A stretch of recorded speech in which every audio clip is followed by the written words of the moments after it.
The odds were stacked against me. I won anyway. Because I win.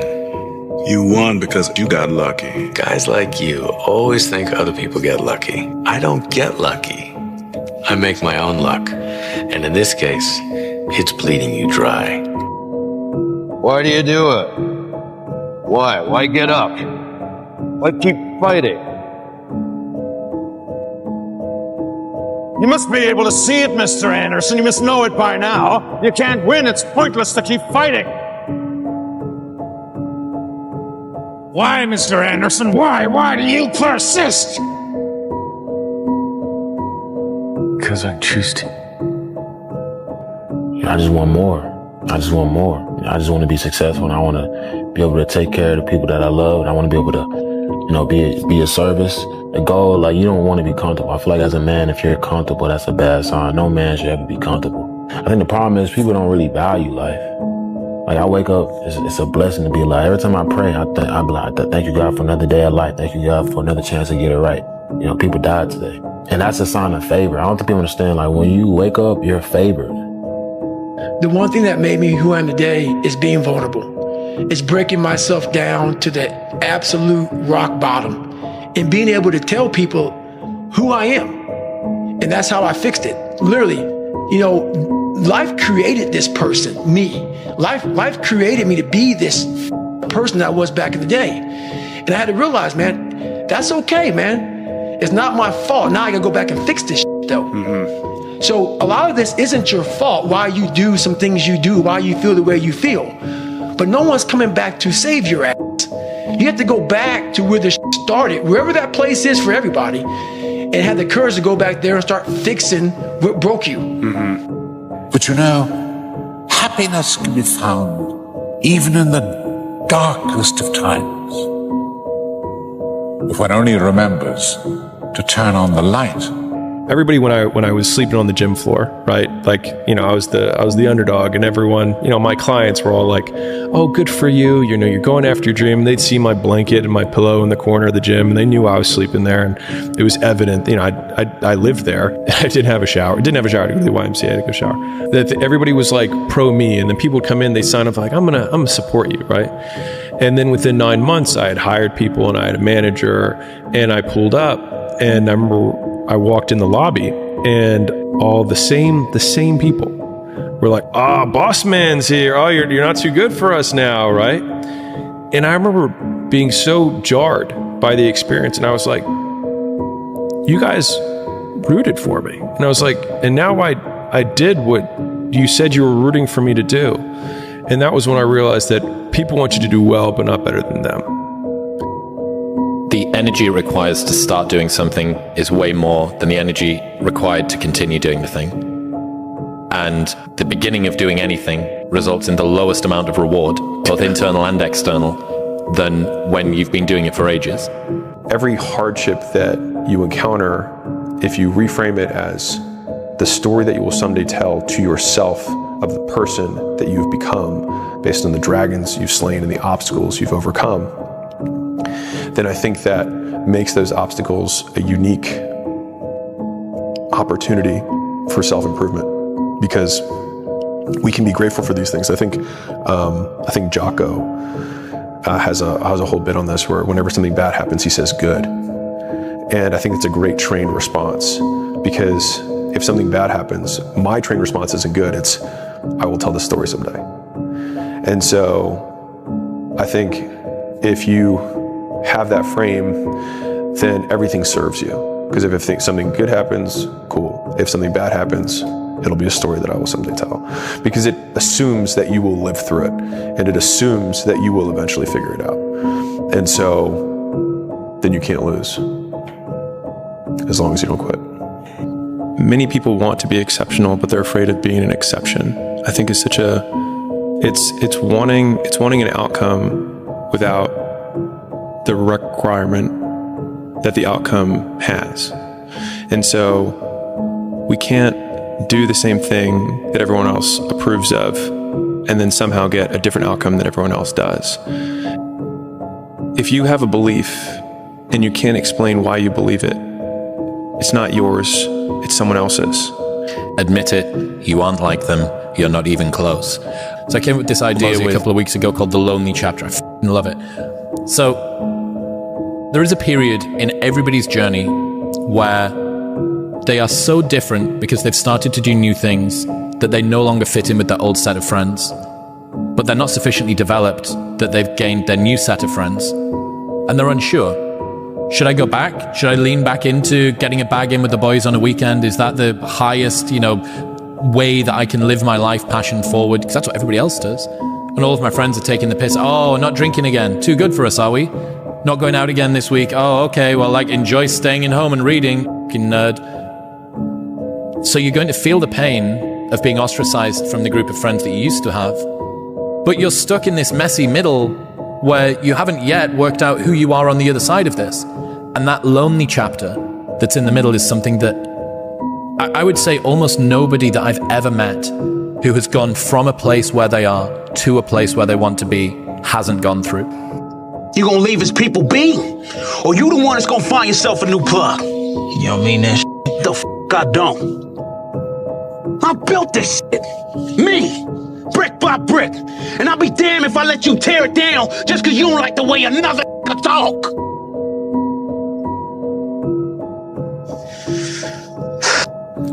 The biggest thing you have to do is shut off technology. You have to go dark. And what I mean by that is you have to be quiet in your mind. Get away from people. We love being around people. We love talking. We love parties. It's okay to be alone. It's okay to be unhappy sometimes, man. So you gotta go to the truth first. Who are you? Get really accountable and say, okay, who am I? What's the truth about me? Get to that dark place in your mind. Figure out. It may take months, it may take years. Figure out your purpose. Figure out what you want to be in life. And then from there, okay, I have my purpose. It may take a long time. No one knows their purpose because it's too loud. The superpower of learning to be alone and enjoying it. Well, I think it's critical, and I do think that these times where you just think about things, just be alone and think about things, are so rare these days.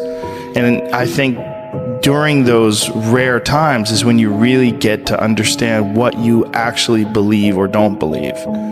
Most people walk around parroting other people's words for the vast majority of their lives. And so they basically act as recorders, where they clicked record at one point of their life and then they click play in another time in their life, and they're just clicking record, play, record, play, record, play over and over again. And it makes sense that people feel alone and they feel like they're acting because they never say what they think. And as a result, they also sound like everyone else because they were never themselves to begin with.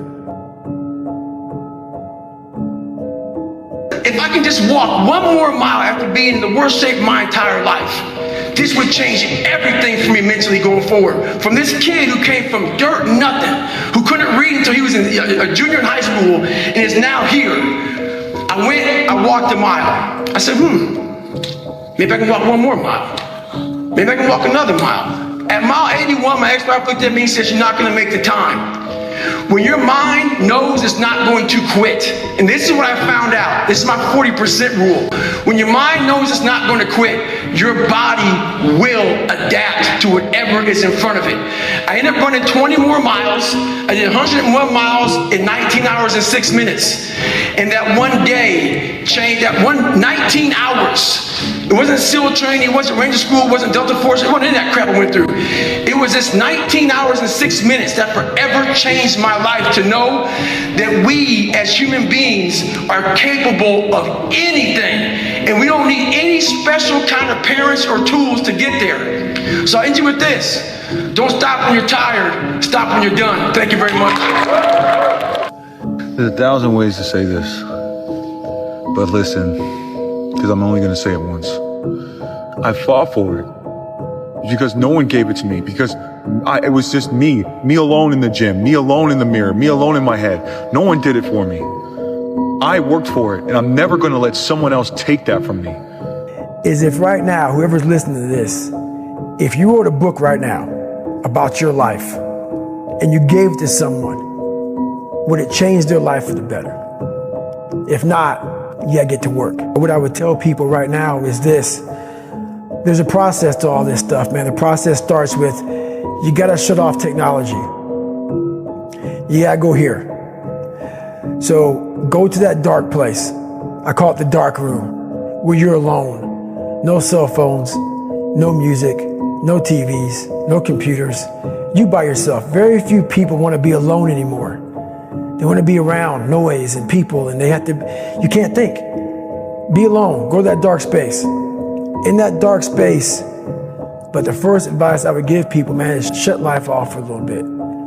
Go to a dark place in your mind and figure out what the you want to be. You don't know what you want to be because you haven't spent time, real time with yourself. And once you find that passion and that purpose, your goals, your purpose, everything will just start lining up. Idea of the lonely chapter resonates so much with people because it literally is like taking the red pill. If you see this version of the world where you go, I can impact my outcomes. I can learn a thing, apply a thing, and then I change as a byproduct of doing that. As soon as you take those steps, you realize almost all of the people around you who have parts of their life that they're not happy about are kind of making a choice for it to be that way.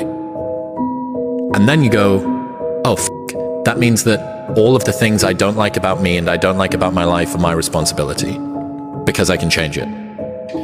And at that time, at mile 81, something clicked that I'll never probably be able to do again, when my mind, body, spirit, soul, everything just connected. And my mind knew I wasn't fucking around anymore. It knew I wasn't gonna quit. It knew that guy was dead and buried and gone. And I was gonna die out here on this one for whatever reason why, I was gonna get through this motherfucker. I didn't give a damn. It made no, there was no crowds, there was no trophy at the end. I wasn't even in a race in my mind. It was nothing. And it was me against me. And I used all these different dark places to start bringing out light and just going deeper and deeper. Most people's definition of work is a negative one, which is why they abhor it, which is also why they misunderstand so many people who quote, I'll say quote here, are successful or ahead of them or whatever, is that both people, one person says the word work and the other person hears the word pain. And so the first step to like becoming more successful is understanding the language that the people who are successful are using. They're actually defining the word differently. And so whatever that thing is that you actually enjoy doing, where you lose track of time when you're in it, even if it's challenging, but usually it is challenging, right? Like it's not easy because then it's boring, right? Which is also why the uncertainty thing is so key, right? To not knowing if it's gonna work or not. You are gonna work though, either way. Is that the people who are, quote, addicted to work make it easy to be addicted to work because they do things worth doing. And I think a lot of it is coming down to making sure that you take the few precious seconds that we have to do the few things that are worth doing for the rest of your life. Everybody wants to hack. There is no hack, man. There's no hack. What do you think is the biggest stumbling block that most people face with this kind of journey? Honestly, is they have the woe is me mentality. It's too hard. Life isn't fair. These things in life are not easy for me. You look to your left, and you look to your right, and you start to judge yourself off other people. Like if you're a female, well, she's skinny and she doesn't work out as hard as I do, and everything starts to corrupt your mind. You start to look around too much at other people and what they're doing, and that starts to corrupt your own dialogue. We are judging ourselves against too many people. You have to judge yourself against yourself. And that's the one thing I started learning, man. This isn't a race against me and Rich Roll. This is a race against David Goggins and David Goggins alone. And once you can silence all that bullshit, all the outside interference and things that are attracting your mind to everything, you can then start to grow. That whenever I'm down, I'm like, oh, hang on, motherfucker. Oh, you know the truth. You know the truth. You know the darkness of the dungeons and the demons that fly, you know. And then from there, it's like, okay, you were there. You know this. There was no one there to pick up the rucksack, to pick up the boat, to pick up the log, to go in there. It was you. It was you. There was no pat in the back at 300, at 275, at 250, at 220. No, that was you. People are looking for that pat on the back. Where is it? Oh, I don't need it. Because what I've done is in the unseen work. So whenever gets nasty, David Goggins goes, you had nobody anyway, motherfucker. Look around you. There was no team. It was you. There was no weight loss program or mom and dad waking you up saying you can do it, you can be better, trying to build belief. You built belief when you had nothing. Rock bottom. What are we optimizing for? What problem are we solving? It's my favorite. It's probably the number one most frequently asked question that I ask to our portfolio companies whenever we're about to do anything, which is what problem are we solving? If the problem that we're solving is that I want to be content, well, there's a lot of ways to do that. You don't need to do all these other things. If the problem you're solving is that you want to be the richest man in the world, well, you're going to have a lot of superiority complex. You're going to have a lot of crippling insecurity, and you're going to have a lot of impulse control, and you're going to have to wait a long time. Stop trying to get rich, get better. And if you get better, getting rich will happen as a consequence. Getting rich is an outcome. Getting better is an input. Warren Buffett said that the difference between really successful people and the most successful people is that the most successful people say no to almost everything. And I've tried to take that because it's so hard. And I think that a lot of it's so simple and so hard, which a lot of success habits are, which is like if you do the same thing for a very long period of time. He said success comes down to doing the obvious thing for an extraordinary period of time without convincing yourself you're smarter than you are. It's a long journey of self-acceptance. I think the earlier you can accept your own peculiarities as just part of you, rather than trying to justify them or mold to the archetype that you think is acceptable within your social circle. At least for me, like there's this period of discomfort when you change anything because everyone around you wants you to fit within the label that they are comfortable with. But they also have the anchor of what you were before. Yeah, exactly. And so they try and people don't like that. And so they're like, no, I like you in this box. So just say, I know you're having a little thing right now. Don't worry. And they just want to shove you back into it. And there's a lot of uncomfortable conversations that you have to have where it becomes really socially awkward. You know, when you're built different than everybody else and you have this desire for more and this desire for achievement and this desire to win, everybody else looks at you like you're f***ed up. And they'll tell you that too. You know, what the f*** is wrong with you? Like, why can't you just relax? Why can't you just do this? Because I'm just not built that way, man. And it's sort of embracing the fact that this provides a lot of good, but there's a lot of things that you have to deal with that aren't so good. So now you know why there's so many people that fail in this world. You create your own self. Most people are missing something because there's so much trapped in there. I don't even want to say potential. I think that's word used out too much too. There's so much in you that God or wherever the hell you believe in, or if you're an atheist, in you that you have not unlocked. That you walk around with this gorgeous wife or great husband and all this money, you're like, God, I feel like I'm missing something. Yeah, because it's about 75% of you is still in there. Still chained up because you just didn't want to find your willpower. Didn't want to find your soul, your will, your heart, your determination, your guts, your courage. How I'm able to just extract dopamine, the good dopamine whenever I want. Man, I've trained 99% of my life alone. No one pat me on the back. I did all of the work alone. And while I'm still hard on myself, I know what I did. So whenever times get bad for me, people, all this, who's gonna carry the boats and love? That's real. I hate that people know me for that guy, because that guy is not every day. Like when they see me, they want that energy. That's not me every day.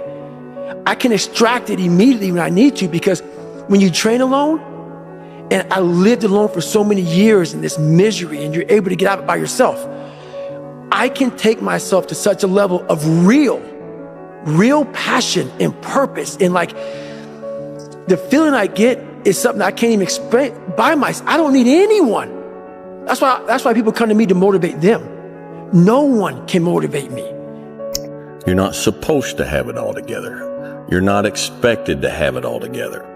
Anybody looks at you and says, hey man, what's wrong with you? How come you don't have everything figured out? They're a fool. Knowledge and experience and wisdom takes time. Wisdom comes from experience, and experience takes time. The more experience you have, the more you learn from that experience, the wiser you can get. If you haven't lived long enough to have a broad enough portfolio of experience, then you can't expect to have knowledge and wisdom. You really can solve a lot of problems by getting in shape and making money. You still have problems, they're just smaller and you have more resources to handle them.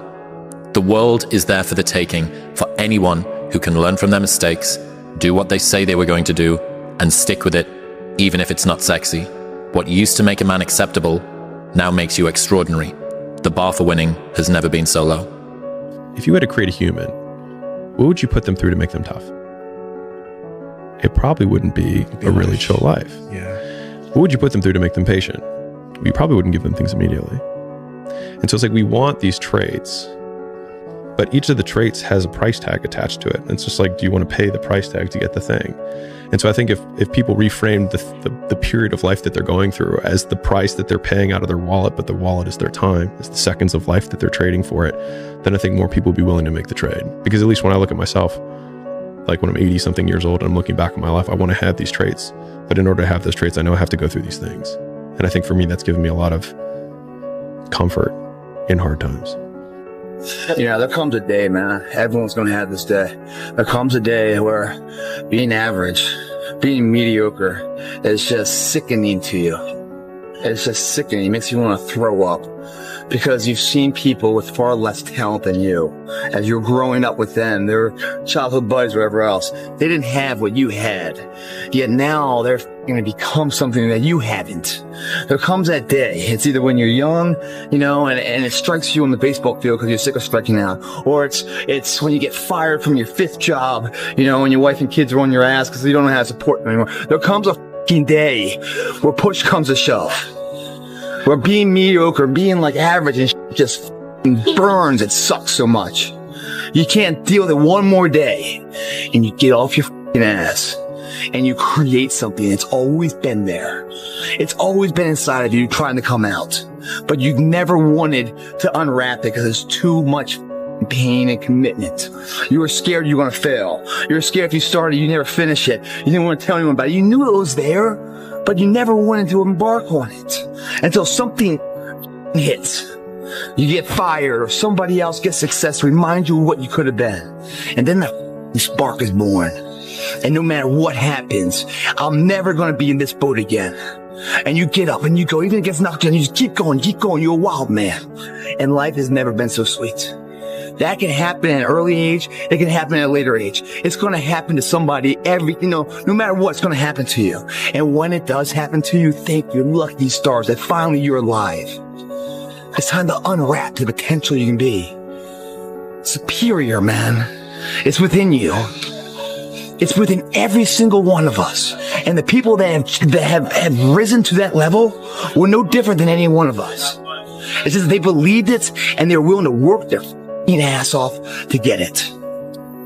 Every single person who wants to do something with their life and has done something with their life has gone through the exact chapter that you're going through. And it's the lonely chapter. It's the chapter where you don't fit in with your own friends, but you don't have the outcomes yet to fit into a new group of friends. And you're doing this thing, you're consuming content on the internet, you're doing these free tutorials online to try and figure out how to set up a podcast and where do I host this thing? And then you're going through this and you're like, is this even worth it? Because you have no signs of success, right?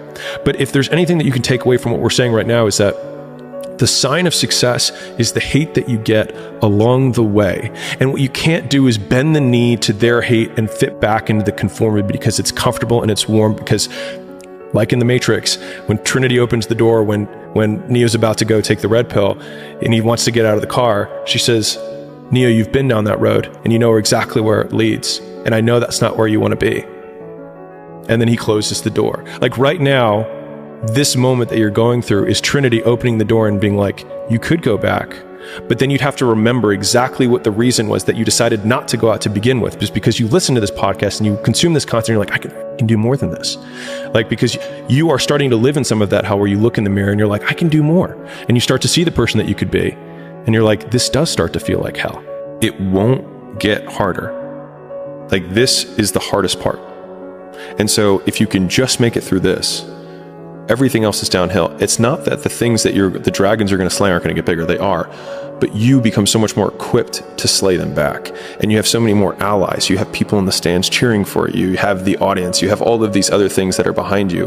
But at the beginning, it's just you with a stick against a bear. And arguably, that fight is a harder fight to win than beating a dragon when you have a nuclear bomb and 6 nations behind you. And so it's not even like the size of the hardship, it's just also the resources and how few of them you have, and how so much of the beginning is literally burning the one thing you have, which is time. Because you have no leverage. You don't have the money to pay other people to help you. You don't have the resources to go like get someone no one can learn it for you. It's like there's a lot of the things that we care about a lot. Like no one can work out for you. It doesn't matter how much money you have. No one can learn skills for you. And so in the early days, like it feels so painful because you're like, you look around to see who can help you. And then you're like, it's me again. You always have to be the person who roots for you before everyone else does. And it's usually a single clap in the auditorium for a very long period of time. It is a slow clap that's just you rooting for you. And that visual, I think, is one that you can kind of take because it is. People struggle to do things alone. And the path of the exceptional person is one of an exception, which means that you are not with other people. And rather than fighting that or bemoaning it, see it as an indicator that you're on the right path. Because if everyone else were cheering you on, then it means you're not in the right place, because it means you're just like everyone else, and that's not where you want to be. You be that warrior in that garden. And you stand strong. You be a strong man. You be a good man. And you just let the world rage around you. That most men live lives of quiet desperation. It's one of my favorite quotes ever because it's true. And I've been that guy. You're just in this world where you just can't wait to just run away. But the only way I could be this person now is if I took that chance when I was 21, when I was dead broke and had my cars repossessed and all that stuff. That's the only way you ever get where you want to go. You have to take a path that's dangerous. And most people want to take the safe path. And the safe path leaves you stuck in quiet desperation. Almost every time. It's hell. Winners always show up. They're willing to lose in order to gain. Big mental thing there, guys. This body, as great as you are, as sharp as you make the arsenal, it can't do anything if you don't have confidence in yourself. We all fall down in life. The question is, who gets back up? You go after and you give it all you have. If you lose, at least you tried, man. I failed. It's 10 times more of a man than someone said, what if? Because what if never went to the arena. When you guys find a fear, that fear will either create you or destroy you. I love fear, and the reason why, behind every fear is a person you want to be. Fear is self-imposed, meaning it doesn't exist. You create it, you can destroy it too. It's an intangible. If you face your fears, guys, you will realize it's not that big. And once you face it, you go, oh my God, man, I spent all this time running from it. It was so small. If I just faced it, my God, not only did I face it, I beat it back. Energy is never lost, transferred. That negative energy, that fear, is destroyed. It comes back in as confidence. You're like, what else am I capable of? What else am I holding my back from that I'm capable of more? What am I running from I don't need to? What else can I overcome? You face your fears, you become the person you want to be. You run from your fears, you're not living. You're alive. You don't want it. And that's the harsh reality. I can't give you shit. You can't give them shit. I can give you ideas. At the end of the day, when I was losing the weight, I had to miserably wake up every morning in the cold, because it was Indiana, November when it started. I was miserable. This is your new life. Take it or leave it. How bad do you want this? If it's as bad as you want to live or breathe or sleep, whatever the hell it may be, I can work with you. But a lot of people, most people don't want it that badly, which is why they always ask the question, man, how did you get to where you are? You know how to do it. You know exactly how to be you or how to be me. You don't want to do it. So I can't make you do it. And nor do I have the time or energy to force you into that place that I know you have to be to do it. There's no luck in this game, man. There may be a little bit of luck. But the luck happens after you bust your ass and you put yourself in that lucky situation. Luck doesn't happen. You put yourself in that situation where luck might happen. We don't want to be left alone by ourselves with ourselves. So we come in and we sit down and we get on our phone, or we turn on the TV, or we go wherever, we do whatever, because we don't want to face the reality of being by ourselves with ourselves. Start making yourself a companion that you're comfortable with. If you had a friend, if you had a person you're going to sit down and spend all the time with, what would you want from that person? What would you want? Well, I would want to spend time with somebody who's honest. Makes sense?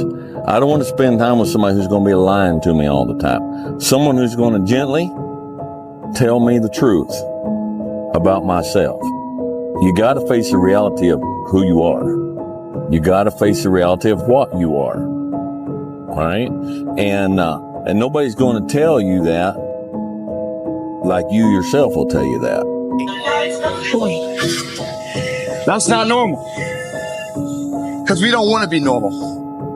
Normality is what weak people call living. I call it death. Or break up any type of normality that you might fix in your head. Or also push you past what you currently thought you could do, giving you confidence. And you know what? I'm selling myself too short. I'm capable of more. I just saw something happen there. I like that taste. I want some more of that taste. And I'm hungry for it. Your pride and your ego has been killing your career growth. Your could be on another level. You know better, but you're deciding to not do better. You are a lazy, unprofessional, mean attitude having. And yet, when things are not happening good for you, when things are not coming your way, when things are not happening as fast as you want them to happen, you blame everybody else and what they're doing and saying, and you completely disown everything that you're doing to contribute to your career not going to another level. You know better, but you don't want to do better. And so all of a sudden you're sitting there and you're thinking, man, I thought my life was together. Now it's in shambles at my feet. No, it's not. No, it's not. It's not. It's all right. It's all right. You're not supposed to have it together. All right. Those who go to college, get out of college, get a job, and stay in that job until they retire, then retire and buy property down in Florida. That's an anomaly. That's not normal. It happens, but it's an anomaly. And most of those people, you know, they might be really good people, but they ain't got cool stories to tell. And you don't get wisdom. You don't get wisdom past a certain point by living that life. And so if someone says, you're not like everyone else, then you can just reframe that as like, I am exceptional. And that's not a bad thing. There's a teacher and he's got 2 classes that he teaches. And one class, he says, the only assignment for this whole semester is that you come back with a perfect clay pot. That's it. That's the assignment.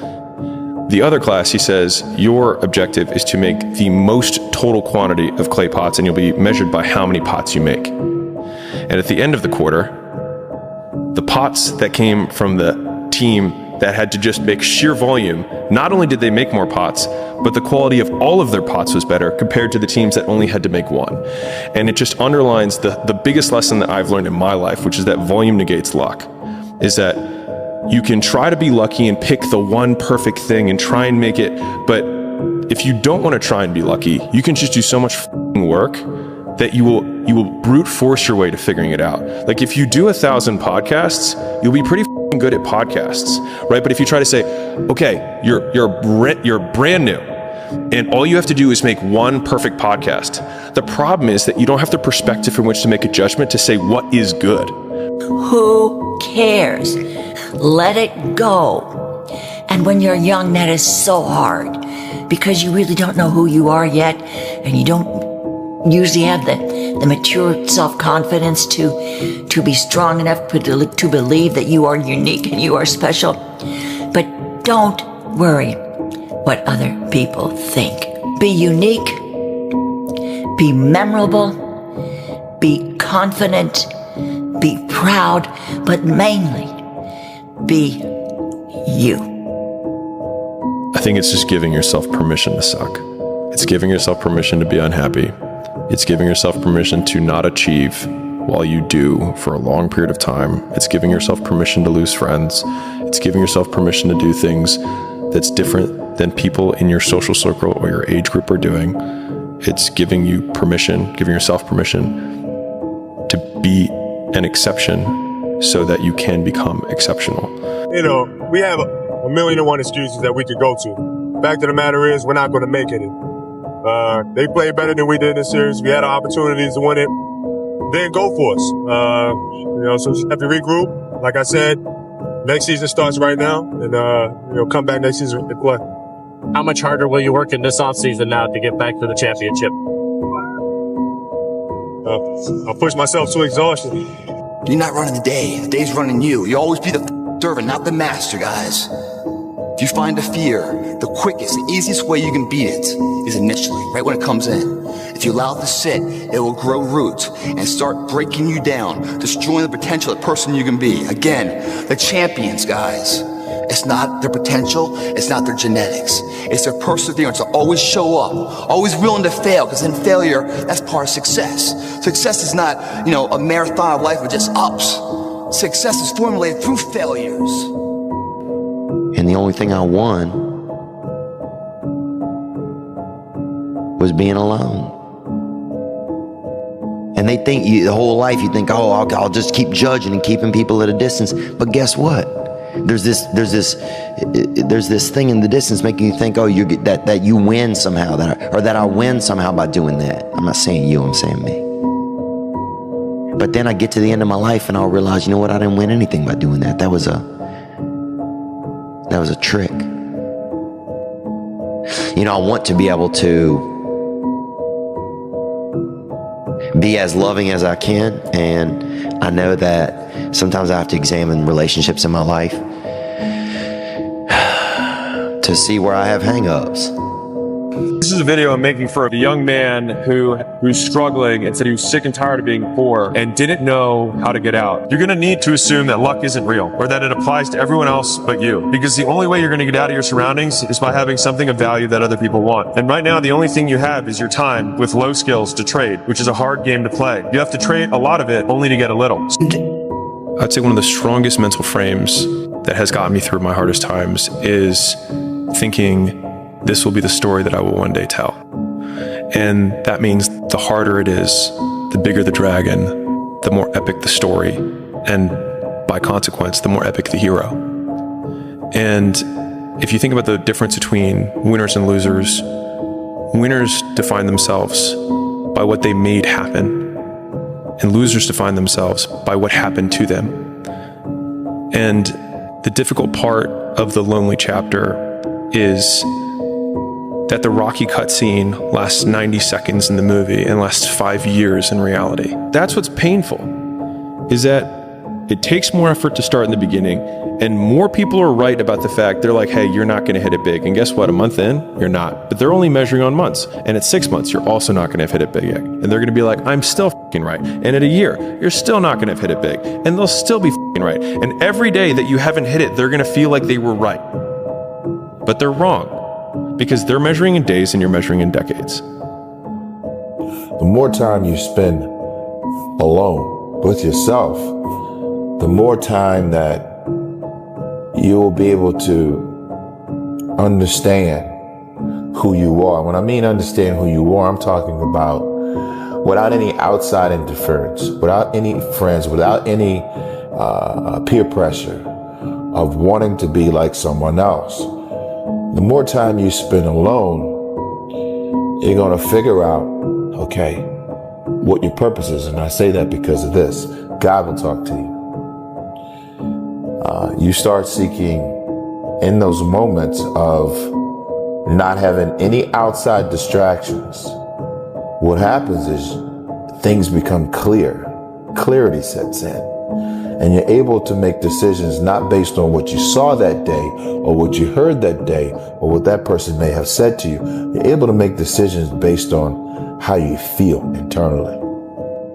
Everything counts. Everything that you do counts.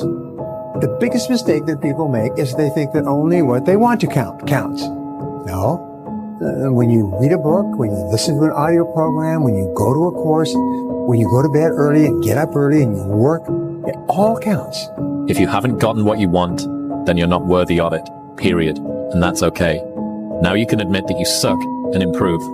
Better to know you're bad for a season than pretend you're good for a lifetime. You're not making as much money as you want because you're not as good as you think you are. You're a student and pretending to be a teacher. No students say they feel like frauds trying to learn. You're a fraud when you get up to teach the class, and you've never done it. The bottom line is, no one's coming. No one. No one's coming to push you. No one's coming to tell you to turn the TV off. No one's coming to tell you to get out the door and exercise. Nobody's coming to tell you to apply for that job that you've always dreamt about. Nobody's coming to write the business plan for you. It's up to you. And because you're only ever going to do the things that you feel like doing right now or that feel good right now, unless you understand that you've got to parent yourself, you got to push yourself, you're not going to make your dreams come true. You're just not. We're not wired that way. You weren't born that way. You weren't that way when you were growing up, and you're certainly not that way as an adult. If you had to create a human, what would you put them through to make them tough? It probably wouldn't be a really chill life. What would you put them through to make them patient? Well, you probably wouldn't give them things immediately. And so it's like we want these traits, but each of the traits has a price tag attached to it. And it's just like, do you want to pay the price tag to get the thing? And so I think if people reframed the period of life that they're going through as the price that they're paying out of their wallet, but the wallet is their time, as the seconds of life that they're trading for it, then I think more people would be willing to make the trade. Because at least when I look at myself, like when I'm 80 something years old and I'm looking back at my life, I want to have these traits. But in order to have those traits, I know I have to go through these things. And I think for me, that's given me a lot of comfort in hard times. This is all about the quitting mind. So what's the quitting mind? So let's say it's day one of a job interview. We all know what that feels like. You have your clothes laid out. You got your food ready to go in the morning. You've been preparing for weeks and weeks and weeks. You show up and you bring your best self. You get the job. Merry Christmas. All right. After a couple months, you start showing up to work a little later. You don't look as good. Your clothes aren't laid out. Your breakfast isn't ready. Your mind's getting softer. We do that to everything in life. When New Year's coming up, guess what? Don't have a quitting mind. Repetition every day. Stay hard. The one companion that's always going to be with you is yourself. And I think the first thing you have to do, I think the first thing we have to do is we have to get ourselves to the point where we don't necessarily need a companion. It's not ideal. It's not ideal, but it's doable. And sometimes it beats the alternative.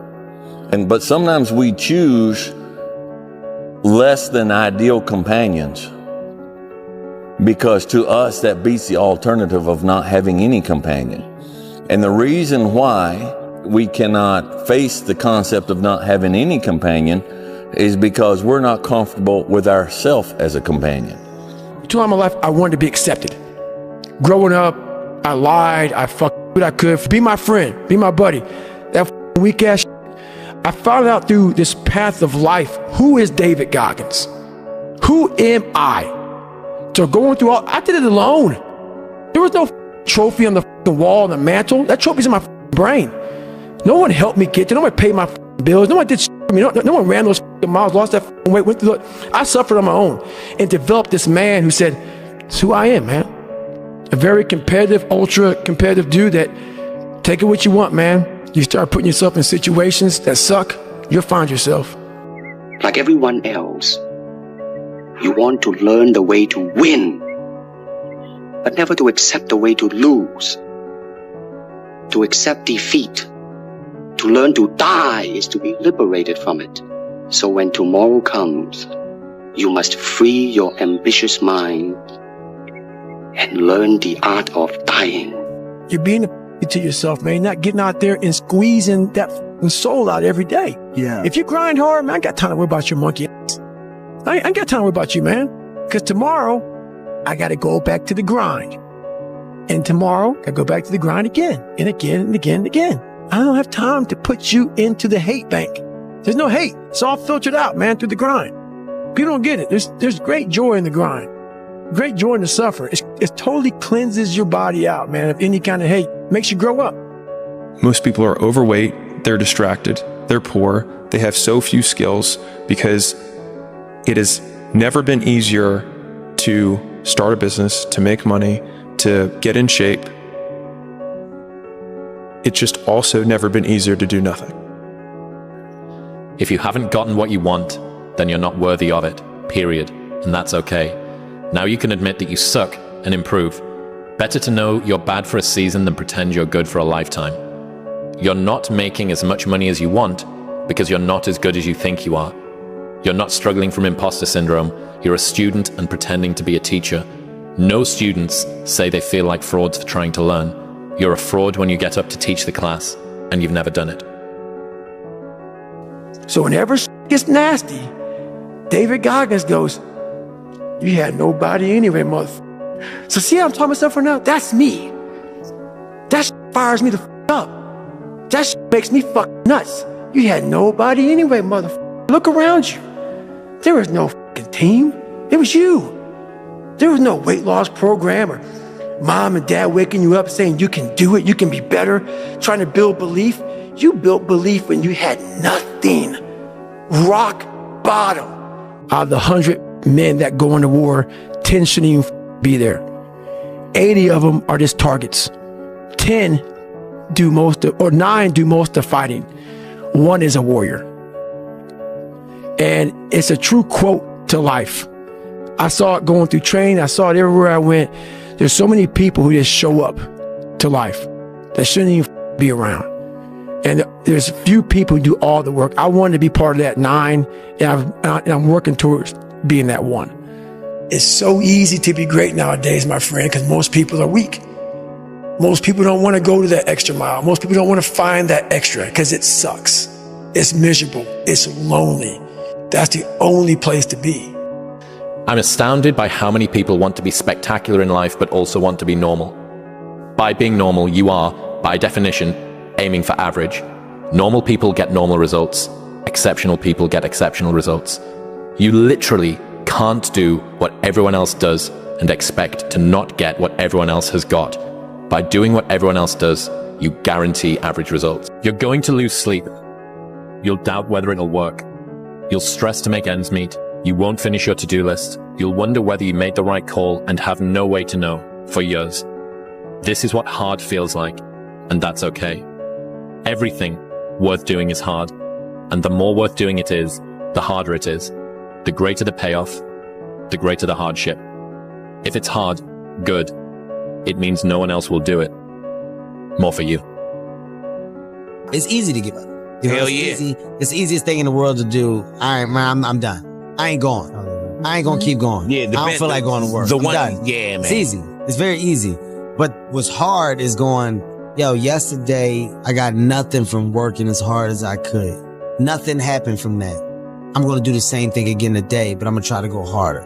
That's the hardest thing in the world. To get up every day and give 100% and be in the same position that you were each day, but mentally know that you're trying and trying and trying.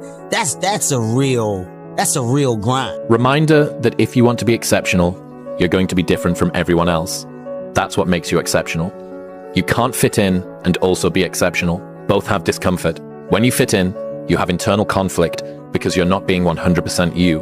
When you're exceptional, you have external conflict because everyone sees you as different. Pick one. When your friends start to say, "You've changed," remember it's because they don't know how to say. As you expand, they shrink into irrelevance. As you get louder, no one can hear them. You don't beat them, you cast a shadow so big, no one can see them to begin with. When people copy, they copy the wrong stuff because they don't know why it worked to begin with. And when it breaks, they don't know how to fix it because they didn't build it. So don't sweat it. Copycats will always be behind. You are a man. Stand up and be a man. Make the hard decisions, make the sacrifices, make the unpopular decisions, and become comfortable in your own skin. And if you are not a person that you are comfortable being alone with, that is the one person in this universe that you have full power, full right, and full responsibility to change. Oftentimes, if it doesn't go our way, we don't see it as a blessing, right? If something happens, an experience, if it doesn't go the way we want it to go, oftentimes we don't consider that to be a blessing. But some of the greatest blessings in our lives are things that didn't turn out or work out the way that we wanted it to. When I wake up every day, there's only one voice I have to listen to. And so then it's like, just do it for me. Your family's looking for that one guy right now. They're looking for that one guy who's strong, who's that pillar for the family in hard times. Make sure they look around and find you. These are the times right now for you to step up. Be that guy that can take anything. You see that look right there? Don't ever let a man see you like that. Cause you give him the power over you. If you gotta take an L, you take it with your head up, chest out, like a man. Everything was done to try to learn how to become a better basketball player. Everything. And so when you have that point of view, then literally the world becomes your library to help you to become better at your craft. It's the moments in life, the decisions you make on a moment-to-moment basis that add up to be the guy or not the guy. Tonight, I did something, that I feel more of a guy. For me, who I am, my guy. My personal goal is to squeeze every ounce of potential out of whatever I have. And I think that if you feel like you have potential left over, then it will eat you alive until you do something about it. It's time to stay focused. It's time to decide clubs, partying, trying to fit in and socialize, rub elbows with everybody so people can stop calling you weird. If you haven't gotten what you want, then you're not worthy of it, period. And that's okay. Now you can admit that you suck and improve. Better to know you're bad for a season than pretend you're good for a lifetime. You're not making as much money as you want because you're not as good as you think you are. No one is patient. And for you to lose weight, for you to stop drinking, if you whatever the hell you're going through, it takes a lot of patience, a lot of time, and a lot of pitfalls, a lot of plateaus. You're gonna hit so many plateaus. If you don't know how to get around that plateau, it's not gonna happen fast. So forgive me, but if you're going to create anything of value in this life, you're going to, even if it's with other people, you're going to have to be willing to be on your own for a bit, to forage on your own, to take walks alone, and then return to people, to your tribe, so to speak, and share with them what you've learned, or maybe even just show up with whatever energy shift has occurred while you were off. The stoic response to hate is to agree and one up. Sometimes in life when everything's going great for you and you don't know good from bad, you need to experience a little rain sometimes so you can enjoy the sunshine again. We will not bend, we will not break, we will not yield. We will never give in, we will never give up, and we will never back down. We will never, ever surrender. Never, ever give up. Don't give up. Don't allow it to happen. If there's a concrete wall in front of you, go through it, go over it, go around it, but get to the other side of that wall. Who am I to going through all? I did it alone. There was no trophy on the wall, on the mantle. That trophy's in my brain. There's a quote from Jason Pargin that says, "Accept that all of your heroes are full of shit. Your heroes aren't gods, they're just regular people who probably got good at one thing by neglecting literally everything else." Time alone, again, will make you see who you are. And the third thing, it lets you see what will fit you, what's suitable for your life. Where is your sweet spot? What works for you? One of the most important things, never, ever quit. Never quit. But I've watched some of the people grow. I've watched some of the most incredible, brilliant students, and they didn't make it like other people made it because they didn't have that drive. They didn't have that never give up ability. Because I know every motherfucker ain't going to do what I'm going to do. So this is how you level up. I know there's a whole bunch of people that have the ability and just refuse to get off that couch.